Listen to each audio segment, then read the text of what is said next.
Hi, I'm Alex. You're tuning in to Short Rest, and today we're going to be taking a deep dive into the way of the Drunken Master Monk. This subclass was originally published in Xanathar's Guide to Everything, and before we cover the mechanics of this subclass, let's take a look at the lore behind these monks. The way of the Drunken Master teaches its students to move in a jerky, unpredictable movements of a drunkard. A Drunken Master sways, tottering on unsteady feet, to present what seems like an incompetent combatant who proves frustrating to engage. The Drunken Master's erratic stumbles conceal a carefully executed dance of blocks, parries, advances, attacks, and retreats. A Drunken Master often enjoys playing the fool to bring gladness to the despondent, or to demonstrate humility to the arrogant. But when battle is joined, the Drunken Master can be a maddening, masterful foe. Alright, now to the mechanics. The first thing you get with this subclass is bonus proficiencies. When you choose this tradition at 3rd level, you gain proficiency in the performance skill if you don't already have it. Your martial arts techniques mixes combat training with the precision of a dancer and the antics of a jester. You also gain proficiency with brewer supplies if you don't already have it. So these couple of proficiencies aren't overly powerful in a mechanical gameplay sense, but they go a long way in helping your character feel like a drunken master, using your performative movements to confuse or throw off your opponent's attacks. Additionally, you get proficiency with brewer supplies, which more or less speaks for itself and enables one of the center themes of the subclass. When we try to analyze the mechanical utility of these proficiencies, however, things begin to feel a lot worse. Performance is a hardly used skill, unless you are actively trying to make it show up, and it is rarely used in a do-or-die situation. The only one I can think of is trying to make a distraction of sorts to help take the heat off an ally who is about to be found out during an infiltration mission. It is definitely one of the skills that you have to work a little harder for, and it's tied to your charisma, so it won't likely be insanely high for you as a monk anyway, because you are going to be focusing on your dexterity and wisdom more so. As for the brewer supplies, aside from brewing teas and alcoholic beverages, what else is it even used for? Well, Xanathar's has a couple of suggestions. The most relevant, I think, is the potable water. The ability reads, your knowledge of brewing enables you to purify water that would otherwise be undrinkable. As part of a long rest, you can purify up to 6 gallons of water, or 1 gallon as part of a short rest. While most campaigns don't feature super gritty and robust food and water resource management, there are times when this will come up every now and then, but overall, very circumstantial. The worst part of this feature altogether is the fact that if you already have one or both of these proficiencies, you don't get anything to show for it since both proficiencies have the text. You gain the proficiency if you don't already have it. Many other abilities or subclass features would give you a expertise like doubling of your proficiency, or another tool or skill proficiency of your choice, or even give you a small list to pick from. So if you're planning to be a Drunken Master Monk from level 1, definitely don't pick up these proficiencies at your character creation, because it will just be a waste. Overall, I give this feature a 1 out of 5. It is really only here for flavor, and could have been so much more. Our next feature is Drunken Technique. At 3rd level, you learn how to twist and turn quickly as part of your Flurry of Blows. Whenever you use Flurry of Blows, you gain the benefit of the disengage action, and your walking speed increases by 10 feet until the end of the current turn. I give this feature a perfect 5 out of 5. There is so much you get for just 1 key point and your bonus action. You get to make 2 unarmed strikes, you get an increase to your movement, and you prevent opportunity attacks against you. That is an insane amount of value and absolutely embodies your erratic fighting style. As a monk, you gain a lot of mobility boosts, and this ability allows you to utilize them without worrying about those pesky opportunity attacks.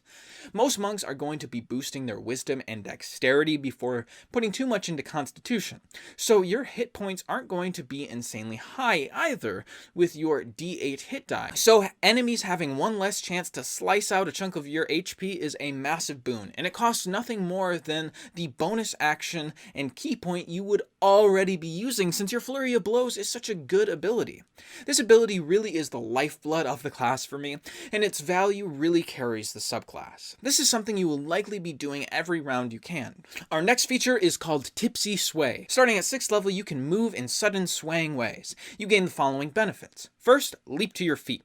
When you're prone, you can stand up by spending 5 feet of movement rather than half your speed. Next is redirect attack. When a creature misses you with a melee attack roll, you can spend 1 key point as a reaction to cause the attack to hit one other creature of your choice, other than the attacker. That you can also see within 5 feet of you.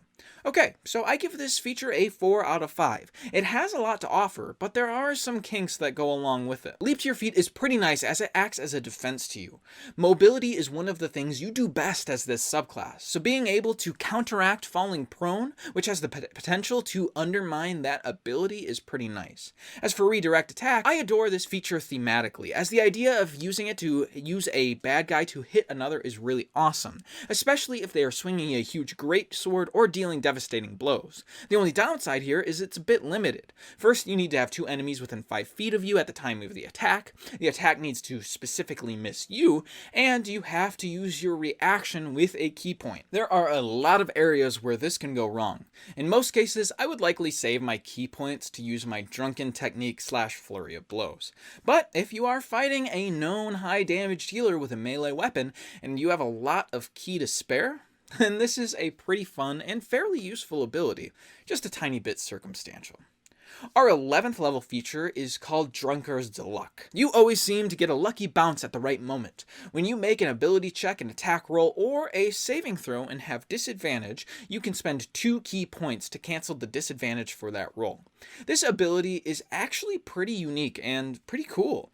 However, I have to give it a 3 out of 5. Sure, at this level you have a sizable key point pool at 11 per short rest, but you are really going to want to use this ability for real life or death situations, hanging on to those key points for Fury of Blows, Stunning Strikes, and Tipsy Sway in almost all cases. I like that it has utility outside of combat, but I think it's just a little bit too circumstantial to give a high score to. Our last feature is called Intoxicated Frenzy. At 17th level, you gain the ability to make an overwhelming number of attacks against a group of enemies. When you use your Flurry of Blows, you can make up to 3 additional attacks with it, up to a total of 5 Flurry of Blows attacks, provided that each Flurry of Blows targets a different creature this turn. This feature is really, really awesome. I give this ability a 4 out of 5. I think it's super solid. Being able to do 5 Flurry of Blows attacks in addition to your 2 normal attacks with your action means that you are dealing 7 attacks for 1 key point. That's 4 more attacks. Not to mention that this ability is tied to your Flurry of Blows ability, just like Drunken Technique, so you also get a +10 to your movement and the disengage action, meaning that you can really zip around the battlefield. The only downside, and the only reason it isn't a perfect 5 out of 5, is because you need a minimum of 5 enemies to actually get off all of your attacks, which isn't going to be every single encounter. In addition to that, spreading small amounts of damage in 5e is not usually as useful as spike damage, though this ability can really do a bunch of work on a bunch of minions that have 10 or less health. Assuming Tasha's flexible racial ASIs, some racial recommendations I would suggest are anything with a flight speed such as the Winged Tiefling or Aarakocra, as flying creatures will easily outmaneuver you otherwise. Alternatively, you could go Tabaxi and have double movement speed for a turn to really make the most out of your maneuverability. Overall, I give the Way of the Drunken Master Monk a 4 out of 5, though it is pretty close to a perfect 5. I really enjoy the Drunken Technique feature, and the Intoxicated Frenzy ability is pretty darn cool, but Drunkard's Luck and Tipsy Sway miss the mark for me a little bit, while the bonus proficiencies are a major dud. I think playing a Drunken Master is a flavorfully rich class with an insanely fun combat cycle that I would absolutely recommend. But what do you think? I'd love to hear your thoughts about the Way of the Drunken Master in the comments down below, especially when you compare it to other monk subclasses. If you've gotten this far in the video, I just wanted to say a super big thank you. Just watching the videos does a lot to help the channel. If you want to go that extra mile, you could consider subscribing down below if this content was valuable to you and you'd like to see more of my content. Otherwise, thank you so much for watching, and we hope to see you on your next short rest. I also wanted to give a super big shout out to those supporting me on Patreon. Those of local hero tier or higher are Robert Allen Klaus III and Painted Sky. Thank you so much.